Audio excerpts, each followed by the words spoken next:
Inhalers మీద అపోహలు వద్దు.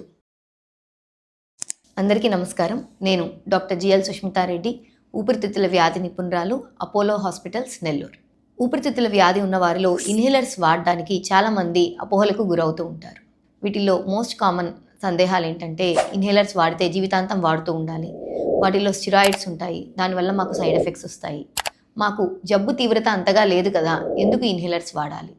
ఇటువంటి అపోహలతో చాలామంది ఇన్హేలర్స్ వాడడానికి ఆలోచిస్తూ ఉంటారు. కానీ నెంబర్ 1 పాయింట్, ఇన్హేలర్స్ అనేవి ఈ డ్రగ్స్ని డైరెక్ట్గా ఊపిరితిత్తులకి మందును అందించడం వల్ల అది శ్వాసనాళాలకే చేరుతుంది కాబట్టి చాలా తక్కువ మోతాదులో మందు వాడాల్సిన అవసరం పడుతుంది. మనం ట్యాబ్లెట్స్లో ఎంజీ డోస్లో వాడినట్లయితే దీంట్లో 1000వ వంతు డోస్ మాత్రమే ఇన్హేలర్లలో ఉంటుంది. రెండోది, దీంట్లో స్టిరాయిడ్స్ ఉంటాయి, దానివల్ల సైడ్ ఎఫెక్ట్స్ ఉంటాయని చాలామంది ఇబ్బంది పడుతూ ఉంటారు.